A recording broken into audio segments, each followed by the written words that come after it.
Hablemos de la tomografía. La tomografía es un estudio que nosotros lo podemos ver en el que tiene un detalle bastante interesante de las imágenes que se presentan. La tomografía también presenta principios físicos. Todos los principios que acabamos de ver de la radiografía van a estar presentes en la tomografía, porque la tomografía prácticamente es un tubo de rayos X instalado en un caballete donde este tubo gira y donde al contrario de este tubo o en el polo opuesto de donde está girando este tubo hay detectores de estos rayos X como si fueran un chasis de una película, ¿no es cierto? Que van a cubrir la totalidad del círculo, con lo cual una computadora le va a dar un valor numérico a cada una de estas celdas o a cada una de estas pequeñas imágenes radiográficas y las va a reproducir como píxeles, ¿no es cierto? Que son matrices numéricas. Cuando nosotros vemos que uno de estos píxeles tiene ciertos valores, vamos a ver que la celda de este píxel tiene su equivalente en el nivel de brillo.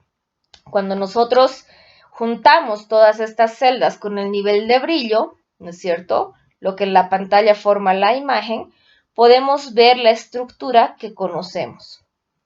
El número va a estar directamente relacionado con los coeficientes de atenuación de los rayos X en el tejido. Entonces, con esto podemos saber si la imagen vista corresponde a un líquido, a una grasa o a un gas, ¿no es cierto?, al aire. Si hablamos de los principios técnicos, vamos a ver que la colimación de rayos X se puede colimar para hacer cortes, hablando tomográficamente, ya que hemos dicho que la tomografía prácticamente son rayos X, pero a mayor potencialidad y que giran, ¿no es cierto? Entonces pueden hacer cortes de 1, 3, 5 o 10 milímetros. Y esto se escoge de acuerdo a la necesidad, ¿no es cierto? Por ejemplo, yo puedo usar un corte de 1 milímetro para oído, ¿verdad? O por alta resolución para buscar estructuras muy pequeñas en tórax, por ejemplo. Y de 10 milímetros para abdomen para buscar estructuras mucho más largas.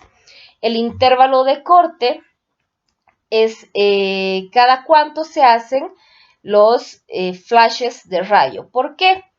Porque el paciente va a estar subido a una camilla móvil que se va a mover el tamaño del corte que necesita para emitir la otra cantidad de radiación de forma circular para sacar prácticamente el corte de una estructura. Es como rebanar un pan, ¿no es cierto?, para saber qué es lo que presenta dentro.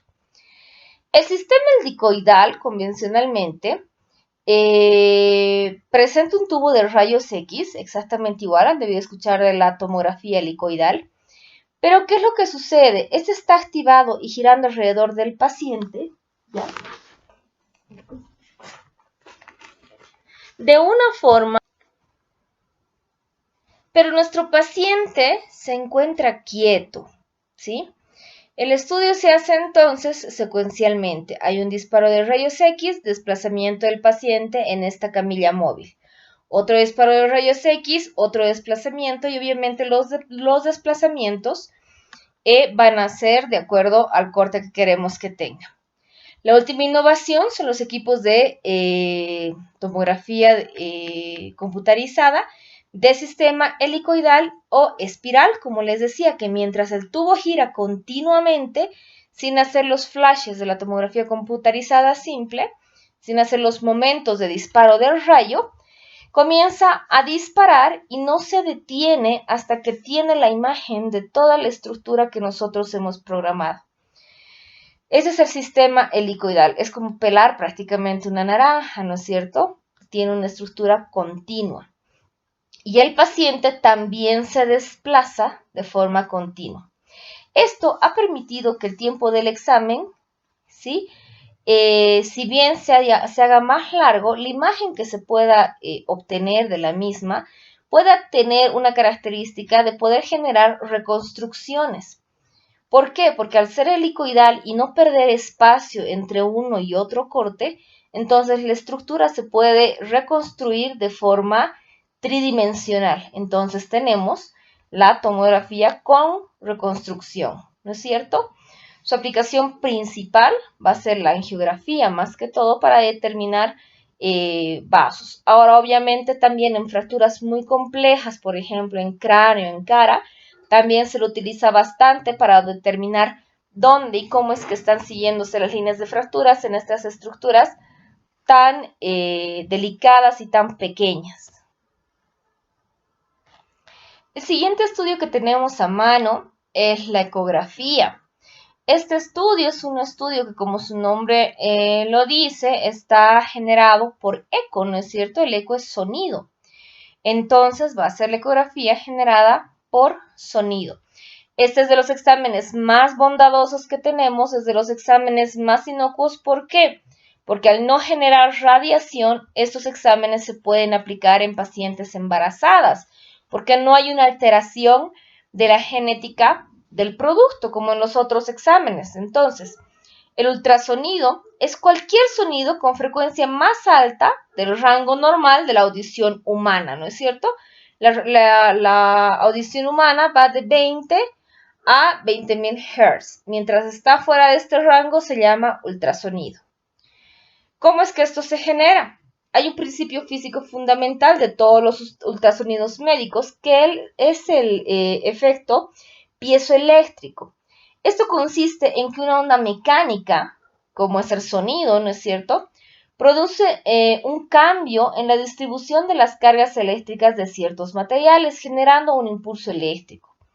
Esta propiedad física en algunos cristales, como el cuarzo, por ejemplo, se produce, y en los equipos médicos se usa generalmente el titanio, ¿sí?, o el circonato de plomo para hacer este mismo fenómeno. La obtención de la imagen se hace con la secuencia pulso-eco. ¿Sí? Entonces, la generación de esta va a ser la generación del pulso, donde se aplica una corriente eléctrica a un cristal piezoeléctrico que va a vibrar de acuerdo a su tamaño, va a vibrar con una frecuencia determinada. El diagnóstico médico va a utilizar más que todo de 2 a 10 MHz de vibración para poder llegar a algunas estructuras y determinar la imagen que presentan. Inmediatamente el cristal genera el pulso, entra en reposo. ¿A la espera de qué? Del eco, por eso se llama ecografía, ¿no es cierto? Entonces, el transductor, que va a ser el emisor, genera esta onda, choca con el objeto, como pueden observar en la imagen, y vuelve al mismo que está esperando su recepción, ¿sí? Que está esperando su retorno. La generación de este pulso dura normalmente 5 microsegundos. La recepción del eco, ¿sí?, en el cristal en reposo va a recibir las ondas ultrasónicas que se van a reflejar en cada una de las interfaces del cuerpo. Entonces no podemos sacarle como la foto a una sola estructura, sino va a atravesar todas las estructuras que están entre medio de ellas y la que queremos llegar. Entonces vamos a tener desde piel, ¿no es cierto?, hasta esta bolita o este objeto rojo que pueden ver en el dibujo, que es nuestro objeto final. El cristal está en este momento siendo excitado mecánicamente y lo que genera va a ser la corriente eléctrica que va a retornar. La amplificación y modulación de la señal va a ser producida porque la corriente eléctrica se amplifica y ordenada de acuerdo al momento de su percepción, se va a convertir entonces en una señal digital para ser presentada en la pantalla del equipo. Entonces, lo que ya hace el equipo de computación es reordenar todo esto y presentarnos una imagen de corte.